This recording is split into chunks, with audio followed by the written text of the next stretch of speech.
କୁହାଯାଏ କାହାର ଭାଗ୍ୟ ପଥର ତଳେ ତ କାହାର ପତର ତଳେ। ଏଠି ସମୟ ପରିବର୍ତ୍ତନ ହେବାକୁ ବେଶୀ ସମୟ ଲାଗିନଥାଏ। ରାଜାକୁ ଫକୀର କିମ୍ବା ଭିକାରୀରୁ ରାଜା ହେବାକୁ ମଧ୍ୟ ବେଶୀ ସମୟ ଲାଗିନଥାଏ। ଏମିତି ଜଣେ ବ୍ୟକ୍ତିତ୍ୱ ହେଉଛନ୍ତି କ୍ରିକେଟର ହାର୍ଦ୍ଦିକ ପାଣ୍ଡ୍ୟା।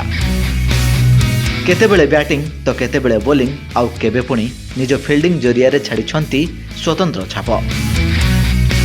ପାଣ୍ଡ୍ୟାଙ୍କ ପ୍ରଶଂସକଙ୍କ ଏକ ଲମ୍ବା ତାଲିକା ରହିଛି। ପାଣ୍ଡ୍ୟା ଆଜି କୋଟିପତି କ୍ରିକେଟର।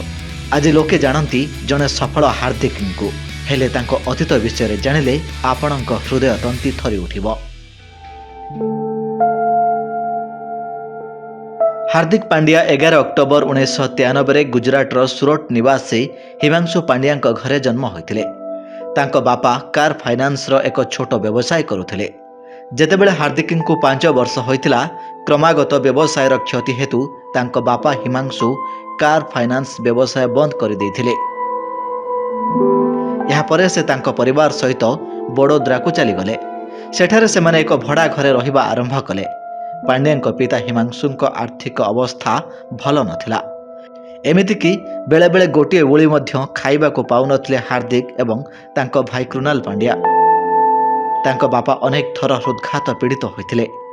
ସ୍ୱାସ୍ଥ୍ୟ ଖରାପ ହେତୁ ତାଙ୍କ ପାଇଁ ଚାକିରି କରିବା ସମ୍ଭବ ନଥିଲା। ତେଣୁ ଉଭୟ ଭାଇଙ୍କ ପିଲାଦିନ ଅନେକ ଅସୁବିଧା ମଧ୍ୟରେ ଅତିବାହିତ ହୋଇଥିଲା। ହାର୍ଦ୍ଦିକଙ୍କ ପିତା ହିମାଂଶୁ ପାଣ୍ଡ୍ୟା କ୍ରିକେଟର ଜଣେ ବଡ଼ ପ୍ରଶଂସକ ଥିଲେ। ସେ ହାର୍ଦ୍ଦିକ ଏବଂ କୃଣାଲଙ୍କୁ ଏକାଠି ମ୍ୟାଚ୍ ଦେଖାଉଥିଲେ ଏବଂ ସେମାନଙ୍କ ସହ କ୍ରିକେଟ ମଧ୍ୟ ଖେଳୁଥିଲେ।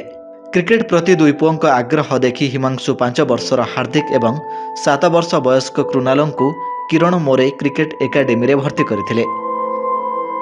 କ୍ରୀଡ଼ା ପ୍ରତି ପୁଅମାନଙ୍କର ଆଗ୍ରହ ଦେଖି ପିତା ହିମାଂଶୁ ବଡୋଦ୍ରାରୁ ମୁମ୍ବାଇକୁ ଚାଲିଗଲେ। ସେଠାରେ ପାଣ୍ଡ୍ୟାଙ୍କ ଭାଗ୍ୟ ବଦଳିବା ଆରମ୍ଭ ହୋଇଥିଲା। ଆଜି ଆନ୍ତର୍ଜାତିକ କ୍ରିକେଟରେ ହାର୍ଦ୍ଦିକ ଗୋଟିଏ ବଡ଼ ନାଁ।